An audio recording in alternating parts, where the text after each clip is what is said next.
आरती नामक एक युवती का विवाह हुआ और वह अपने पति और सास के साथ अपने ससुराल में रहने लगी। कुछ ही दिनों बाद आरती को आभास होने लगा कि उसकी सास के साथ पटरी नहीं बैठ रही है। सास पुराने ख्यालों की थी और बहू नए विचारों वाली। आरती और उसकी सास का आए दिन झगड़ा होने लगा।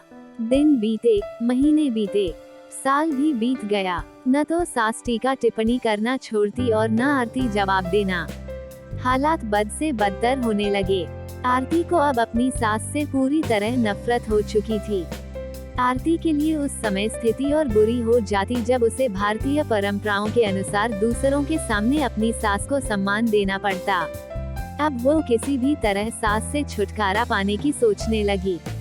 एक दिन जब आरती का अपनी सास से झगड़ा हुआ और पति भी अपनी मां का पक्ष लेने लगा तो वह नाराज होकर मायके चली आई। आरती के पिता आयुर्वेद के डॉक्टर थे। उसने रो रो कर अपनी व्यथा पिता को सुनाई और बोली, आप मुझे कोई जहरीली दवा दे दीजिए जो मैं जाकर उस बुढ़िया को पिला दूं, नहीं तो मैं अब ससुराल नहीं जाऊंगी। बेटी का डैक समझते हुए पिता ने आरती के सिर पर प्यार से हाथ फेरते हुए कहा, बेटी, अगर तुम अपनी सास को जहर खिलाकर मार दोगी तो तुम्हें पुलिस पकड़ ले जाएगी और साथ ही मुझे भी, क्योंकि वो जहर मैं तुम्हें दूंगा। इसलिए ऐसा करना ठीक नहीं होगा। लेकिन आरती जिद पर अड़ गई, आपको मुझे जहर देना ही होगा। अब मैं किसी भी कीमत पर उसका मुंह देखना नहीं चाहती। कुछ सोचकर पिता बोले, ठीक है, जैसी तुम्हारी मर्जी, लेकिन मैं तुम्हें जेल जाते हुए भी नहीं देख सकता, इसलिए जैसे मैं कहूँ वैसे तुम्हें करना होगा। मंजूर हो तो बोलो, क्या करना होगा? आरती ने पूछा। पिता ने एक पुड़िया में जहर का पाउडर बांधकर आरती के हाथ में देते हुए कहा, तुम्हें इस पुड़िया में से सिर्फ एक चुटकी जहर रोज अपनी सास के भोजन में मिलाना है। कम मात्रा होने से वह एकदम से नहीं मरेगी, बल्कि धीरे धीरे आंतरिक रूप से कमजोर होकर 5 से 6 महीनों में मर जाएगी। लोग समझेंगे कि वह स्वाभाविक मौत मर गई। पिता ने आगे कहा, लेकिन तुम्हें बेहद सावधान रहना होगा ताकि तुम्हारे पति को बिल्कुल भी शक न होने पाए, वरना हम दोनों को जेल जाना पड़ेगा। इसके लिए तुम आज के बाद अपनी सास से बिल्कुल भी झगड़ा नहीं करोगी, बल्कि उसकी सेवा करोगी। यदि वह तुम पर कोई टीका टिप्पणी करती है तो तुम चुपचाप सुन लोगी, बिल्कुल भी प्रत्युत्तर नहीं दोगी। बोलो, कर पाओगी ये सब? आरती ने सोचा, 6 महीनों की ही तो बात है, फिर तो छुटकारा मिल ही जाएगा। उसने पिता की बात मान ली और जहर की पुड़िया लेकर ससुराल चली आई। ससुराल आते ही अगले ही दिन से आरती ने सास के भोजन में एक चुटकी जहर रोजाना मिलाना शुरू कर दिया।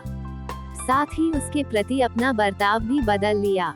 अब वो सास के किसी भी ताने का जवाब नहीं देती, बल्कि क्रोध को पीकर मुस्कुराते हुए सुन लेती। रोज उसके पैर दबाती और उसकी हर बात का ख्याल रखती। सास से पूछ कर उसकी पसंद का खाना बनाती, उसकी हर आज्ञा का पालन करती। कुछ हफ्ते बीतते बीतते सास के स्वभाव में भी परिवर्तन आना शुरू हो गया। बहू की ओर से अपने तानों का प्रत्युत्तर न पाकर उसके ताने अब कम हो चले थे, बल्कि वो कभी कभी बहू की सेवा के बदले आशीष भी देने लगी थी। धीरे धीरे 4 महीने बीत गए। आरती नियमित रूप से सास को रोज एक चुटकी जहर देती आ रही थी, किंतु उस घर का माहौल अब एकदम से बदल चुका था। सास बहू का झगड़ा पुरानी बात हो चुकी थी। पहले जो सास आरती को गालियां देते नहीं थकती थी, अब वही आस पड़ोस वालों के आगे आरती की तारीफों के पुल बांधने लगी थी।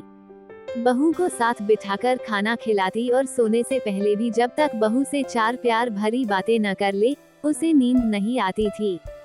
6ठा महीना आते आते आरती को लगने लगा कि उसकी सास उसे बिल्कुल अपनी बेटी की तरह मानने लगी हैं। उसे भी अपनी सास में मां की छवि नजर आने लगी थी। जब वह सोचती कि उसके दिए जहर से उसकी सास कुछ ही दिनों में मर जाएगी तो वह परेशान हो जाती थी। इसी उहापोह में एक दिन वह अपने पिता के घर दोबारा जा पहुंची और बोली, पिताजी, मुझे उस जहर के असर को खत्म करने की दवा दीजिए, क्योंकि अब मैं अपनी सास को मारना नहीं चाहती। वो बहुत अच्छी हैं और अब मैं उन्हें अपनी माँ की तरह चाहने लगी हूँ। पिता ठठाकर हंस पड़े और बोले, जहर? कैसा जहर? मैंने तो तुम्हें जहर के नाम पर हाजमे का चूर्ण दिया था।